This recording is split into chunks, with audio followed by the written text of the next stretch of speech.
him for something to laugh at. He thought they were gonna laugh at him.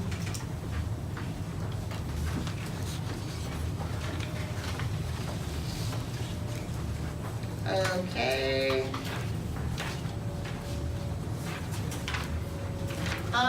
What clues does the reader give us show us that the Algerian court system is different than the U.S. judicial system? What's different about this court than court here? The lawyers There's three. Sorry? the lawyers with the gown. The lawyers were gowns, okay, that's one of them. What else? I heard it over here. Guys?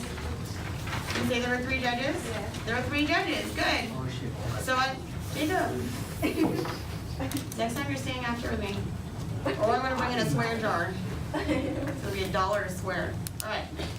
So there are 3 judges. The head judge wears red.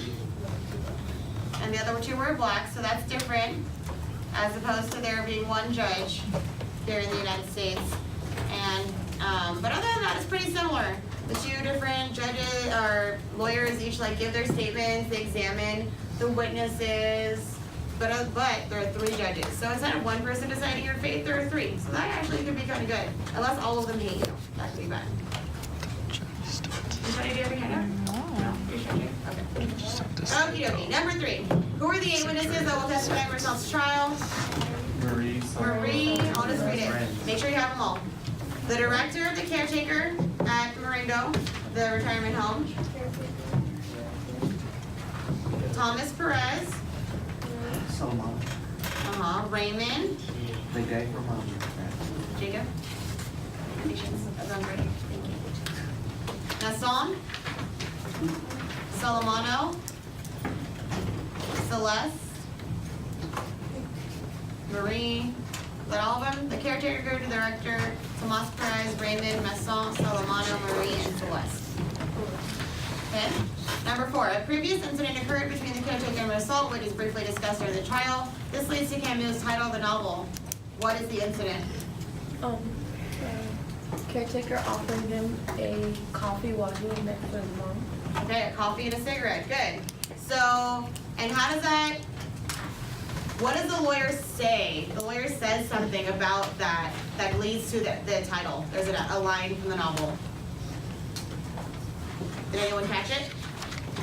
I didn't know the exact place, but he said that the stranger offered you coffee while you lie next to the woman who gave birth to you, and you could have said no. Exactly. So what the magistrate says is that a stranger can do that in front of the dead woman, but not her son.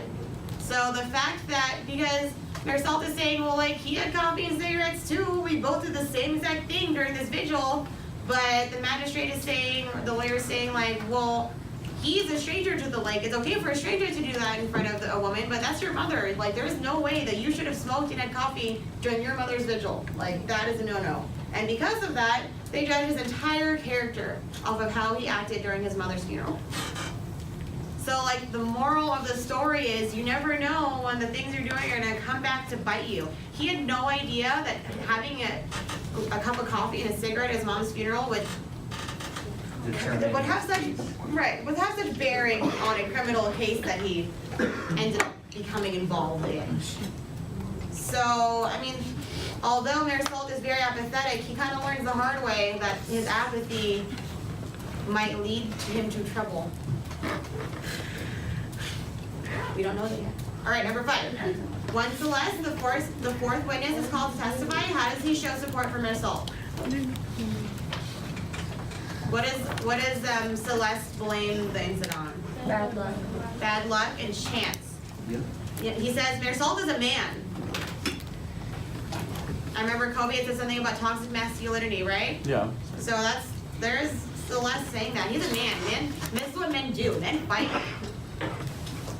Basically saying, like, it's acceptable for men to just shoot each other And be aggressive. and beat their mistresses. Yeah. Okay? Number 6. How does the prosecutor attempt to prove that Marcel has no conscience? In your opinion, is the prosecutor correct? We already talked about this a little while ago. But now, as this is going on, as the trial goes on, does he have a conscience? What does the magistrate say? How does the prosecutor You don't like the prosecutor? What does he say to try and prove that Marisol has no conscience? What incidents does he bring up after Maman's funeral? Go on to the movies. Good, Jacob, yes. And what does he bring up about the movies? What kind of movie did they see? They saw a comedy, and that's a huge deal. And then Marie goes over to his house. He brings a woman home with him. Yes, Carlos. He is wilding out. But the point is, it's disrespectful. He wanted to see a comedy. Like, had he gone to see like a tragic movie, maybe they would have been like, oh, he wanted to see a tragic movie. It was really sad. But no, it mattered that he saw a comedy. And then on top of that, he took a woman home who was not his wife. It was inappropriate. That's why they don't even say the word girlfriend. They say mistress. Maria was his mistress. And even that surprises him. Because in his mind, they weren't doing anything dirty. They were just being adults. But at the time, that was his mistress because they weren't married. It was an inappropriate relationship. Inappropriate premarital sex was definitely frowned upon, especially by this highly religious community. Oh, God. All right. I wrote down that I thought he had a conscience. I think he has a conscience because he knows that he's guilty. Like, yeah, he doesn't feel bad for it, but if you don't know how to feel bad, then you don't know how to feel bad. But if you know you did something bad, then like you clearly understand right from wrong. He knows he's done something bad. But that's up to you guys to determine. All right, number 7. We're almost done. 2 more questions, and then we'll move on. Because I know this is your favorite thing. What's the prosecutor implying when he questions Raymond? No, he keeps saying, references, Raymond keeps saying, oh, it was just bad chance. It was just chance that this happened, just chance that this happened. What is he implying? Then nothing happened by chance. Okay, so if it happened by chance, then who orchestrated it? Raymond. Raymond. So Raymond is a good character or a bad character? Bad. He's not a good guy. That's what he's implying. That Raymond is not a good guy. Raymond is a seedy character. And because Marisol is his friend, so is Marisol. Neither of them are wholesome people. That's what's being implied. Explain what Marisol means when he says, it's back to my cell, the sleep of the innocent. Where's my book? I'll read the book for you guys. And then we will predict how we think, whether or not we think that Marisol will accept God. Page 97. Don't. We're going to talk about it. Of course not. Whoa. All right, he says, He does? Jacob, patience. What awaited me back then was always a night of easy dream of sleep, and yet something had changed since it was back to my cell that I went to wait for the next day. As if familiar paths had traced in summer skies could lead us easily to prison as to the sleep of the innocent. So that speaks about chance. What is he saying?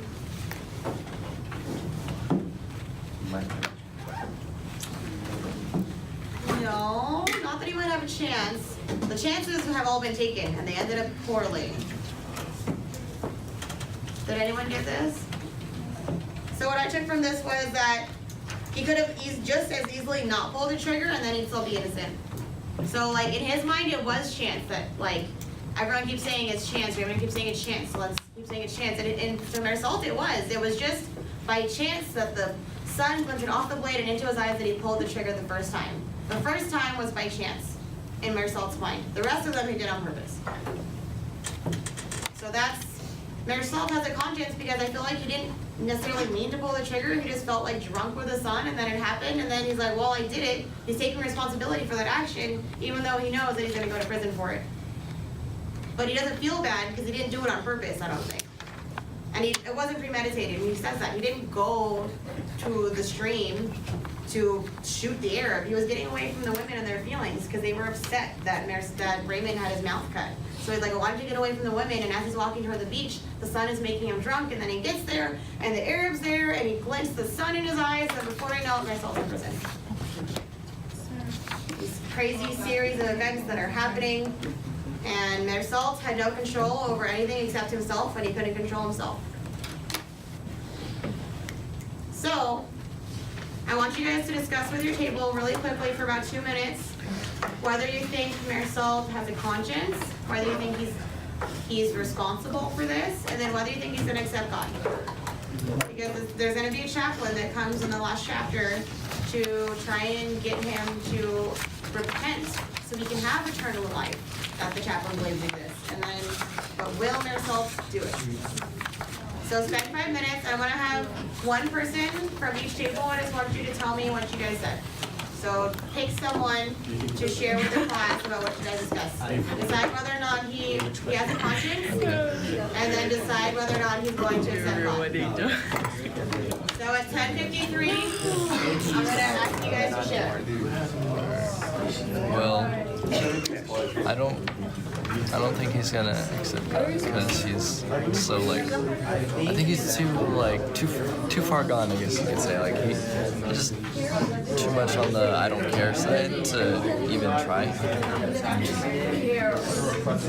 Well, what else does she want us to discuss?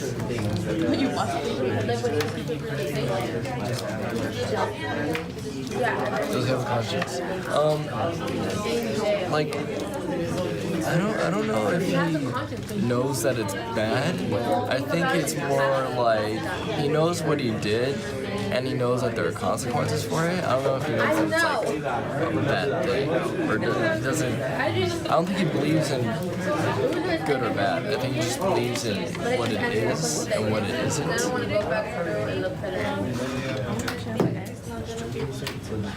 Yeah. Why would these her book doesn't show any kind of Does anyone else have any ideas? yeah. I can't say. What if he's like his mom, like not religious, but like at the end then he switches or something? Like innocent or at least redeemable. Like okay, yes, you know, hey, there's parts where you want to they found it, they found religion, you know what I mean? So he says like, he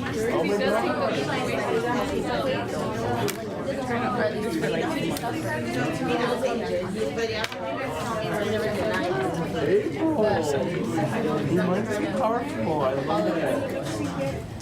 Or maybe Can we go first? Sorry. he wanted it to be him. Or he's like, he acted like, I don't want you to shoot him, but then instead he was like, I'm gonna shoot him. Dude, that's a real like. Are you sure? Did you, No, did you guys pick someone to be the speaker for your group? Yes, I did. Yeah? Alrighty, Kobe's table volunteered, I think he's got a little bit of an opinion about it, I'm sad here. A little bit of So let's give Kobe our attention, he's gonna tell us whether he or not he believes that Marisol has a conscience and whether he thinks he's gonna accept God. Alright, yeah, go for it. April, take it away, honey. Okay, so I think he does have a conscience because if like starting from the beginning with Raymond, he would have never taken the gun away from Raymond. He would have just let him shot the guy. But because he like wanted to what was best for Raymond, didn't want him to be in the position he is in right now, he was like, no, give it to me. So he takes it. And he never had the intentions of killing him, but it just happened. Good, that's a really great point, April. So April has said that he took the gun away from Raymond so Raymond wouldn't do anything stupid. So meaning he knew that having the gun was a bad idea and he took it away from his friend because he cares about his friend, even though his friend is a POS, right? And, you know, he shot the person, but it wasn't premeditated, it wasn't intentional. Good. Does anyone have either, do they want to agree or rebut that? Okay, go ahead. Agree with that. You want to agree? Yeah. Okay. So do you think, so you do think he has a conscience? And What? Will he accept God? No. No? Did you read it or are you just guessing? No, I'm guessing. You're guessing? Okay. That's what. And what do you think? Why do you think he won't? Because throughout the whole book, he hasn't showed any like signs that he cares or like wants to apologize or like repent, even when the magistrate was first interrogating him. Right? The magistrate keeps telling him like, we can save you, repent. And Marcel's like, no, Marcel refuses to lie. Anyone else would be like, sure, I accept God, sure, just get me out of prison. He's like, no. He's so authentic in that way that he would rather accept whatever consequences for murder rather than just be like, okay, sure, I'll accept God, I'll baptize me, I'm a Christian now. He's so authentic. He's like, no, that would be a lie. I'm not gonna lie to you. Like, I still don't believe in God. You can wave your crucifix in my face all you want. I'm still not gonna believe in God. So good. That's a very good point. Okay. I'm gonna go over here. Yancy's table. Do you guys think he has a conscience? Yes or no? I don't think he really has a conscience because he doesn't really show emotion. Okay. So Leo disagrees. Leo thinks he does not have a conscience because he doesn't know how to show any emotion, right? He's not sad when Ramon dies. He's not excited when Marie comes to visit him, right? Okay, do you think he's gonna accept God? Probably not, because he doesn't have a conscience, right? Someone who doesn't have a conscience doesn't really care about any kind of eternal damnation. Okay, good. Say? Who's talking at your guys' table?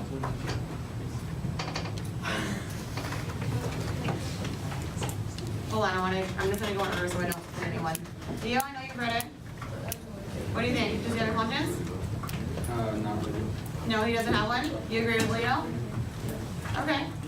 Because, for the same reason? Wait, He what was hasn't their- shown any remorse? What was their argument again? Like what reason? He hasn't shown any kind of feeling throughout the whole thing, so he doesn't have a conscience. In order to have like a true conscience, you need little Jiminy Cricket to make you feel bad, right? Like he knows. So Leo's point is, both of the Leos, like that. Their point is because he hasn't felt anything, then he doesn't actually have a conscience. Like he knows because they told him what right and wrong was, but does he actually feel right and wrong in his soul? So, is there Hold on, something? Chris? I was just gonna say, I feel like there's a difference between conscience and emotion, cause like you could like not feel whatever, but like I feel like Meursault, he doesn't believe in right and wrong. He believes in what is and what isn't. Like he knows what he's doing, and he doesn't feel that it's bad or good. He just feels like, oh, it happened. It is what it is. Yeah, And there is no good or bad. yeah. However, does that come to bite him in the butt because he thought that way and now he's in prison? Yep. There was no good or bad, and he lived that way, that apathetic way his entire life, and that's true. You're very, like, I completely agree with you. There are lots of people who live their life thinking, like, I just don't understand emotion. There are lots of people out there who just don't understand human emotion. You know, they're wired differently, but they still do their best to interact with society and follow society's rules. So even though he didn't have any kind of like feeling like things just happen, they're not good or bad. Things, that's the absurd, right, Chris? That's the absurd. Things just happen. But it's how you deal with it or how people like deal with the absurd that makes their character. And I think that's what the whole existentialism is about. Like, yeah, life is absurd, but if you're dealing with it in a good way, like choosing to like, if the sun is bearing down on you and making you drunk, turn around and don't walk towards the Arab who is like, you know, wanting to hurt you. Like those are the choices. That's when you to catch yourself. And that's why I really liked the video, because he said the people who are out there who are messy and cluttering everyone else's like collective existence with carelessness, like Meursault did. Like no one had to die if Meursault were more careful. But I think that was a really good point. That was, yeah. He doesn't, they're two different things. Conscience and guilt are like two different things. You can know something's wrong and not feel bad for it. Like I know that it's wrong to cheat, but sometimes people don't feel bad for it, do they? I know it's wrong, but I did it anyway. Trash. Exactly, right? But that's about integrity. So, does he have integrity? We're deciding. Okay, so the back row talked, Leo, you talked. What do you guys want to say about it? Anything to add? So we think his conscience is kind of non-existent. I think maybe he had more emotion when he was younger, but when he stopped going to school, he stopped feeling those emotions, and so he doesn't really have a conscience. But for the God question, I don't think he'll necessarily like actually believe in God, but I think he'll practice it, and I think he'll pray, because throughout the story you see a lot, he gets used to things and he likes repetition, so I think he's gonna do it like almost to entertain himself. Okay, so he can start praying just for entertainment, for fun, for something to do. Start memorizing, you know, the Apostles' Creed is a nice 3-page prayer for something to do. Could be good. He could. He's bored in there. I mean, he doesn't know what is gonna be, he doesn't know what's gonna happen to him, you know, until he gets a verdict in the trial. So we'll see. How about Eduardo? I think that he does have a conscience. It's just his feelings are what's like, if he, like what Christian said, like since you know he didn't have a connection with his mom and stuff like that, I think that all played into him not being able to actually feel what's happening. But he has a conscience because he knows what's right and what's wrong, but he doesn't stop himself from doing it. Okay. So he knows it. He knows what's right and wrong. He just doesn't stop himself from doing things that are wrong because he thinks life's absurd anyway. It's not going to have any meaning, so might as well just do what he wants, right? Going back to what Chris is saying. Good. You guys, this is like really deep conversation that we're having right now. They didn't walk me through this when I was in high school. I've had much better conversation about this novel with you guys than I have when I was in high school. So I'm really proud of you. Wait Just until wanna let tomorrow. You guys are awesome. Yeah, I find really good. It's a good novel, right? There's a lot to debate about it. Was he a good person? We don't know. It's up to you. What do you think? He has a conscience, but he just said it's weird. And the God question is not. You don't think he doesn't believe in God? He's not going to. We'll see. Please? Anthony? I'm sorry? I'm in a really good mood. Okay, so you, but just reiterate in your own words. I want you in your own words. So that you know that he knows right from wrong, but he just refuses to do anything about it? Okay, good. Last table. Elias? Jacob? Don't spoil it. You don't know whether or not he has a conscience?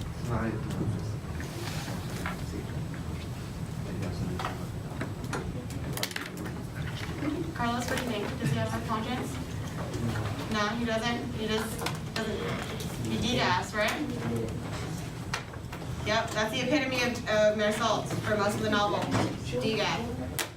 So the lesson that I want us to learn from this novel thus far is that if you go through life not giving it purpose and meaning, then that purpose and meaning in life will be taken from you.